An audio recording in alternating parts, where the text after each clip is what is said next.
As the last human on Earth, the suffocation hit me hard. Bodies piled up everywhere in front of me, the leader holding the flag, the young children. Not a single one survived. The surface had been swallowed by toxic fog, but they still rushed out of the bunker, desperate to escape. Their hope lasted only seconds. They all collapsed right at the bunker entrance. I stood in this land of death, still showing respect for the dead. I tried to avoid stepping on the bodies, but there were too many. No place to put my feet. I carefully approached the bunker, thought the door was locked. Turned out the piled bodies were blocking it. This became my only chance to get in. When I fell through, those bodies cushioned my fall. I wasn't hurt, but their faces, twisted, distorted. They must have suffered terribly before death. Something drove them to this, made them choose breathing poison gas over staying inside. People in front kept falling. People behind kept pushing forward. Something inside must be worse than death itself. The pressure inside and outside was different. I could only wedge the crowbar into the gap. Push down with all my weight.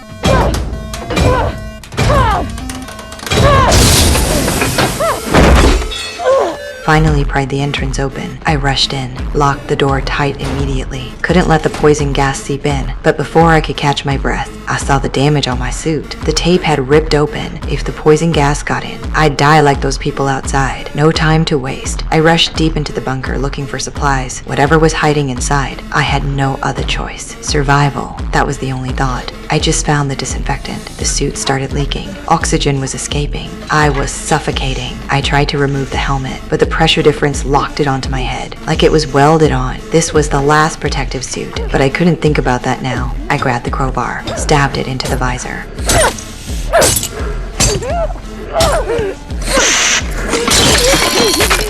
The sound of shattering glass. Fresh air rushed into my lungs. I breathed in desperately, but I couldn't relax. I immediately poured disinfectant all over myself. I knew how deadly the poison gas was. Even the slightest exposure would mean a painful death. I cut open the suit, took it off as fast as I could. Fortunately, I was okay. The bunker's temperature control had failed long ago. The cold was biting. I found a work uniform and put it on. Deep underground here, some plants were still alive. They gave me thin but clean oxygen. Right then, light came from the lower level. A bunker abandoned for 10 years. Someone might still be alive. The passage had collapsed, but I decided to take the risk anyway. I tied the rope to the bridge, slowly climbed down, then swung forward hard. I felt a bit excited. Since the environment collapsed, I hadn't met another living person. The next second, the rope snapped.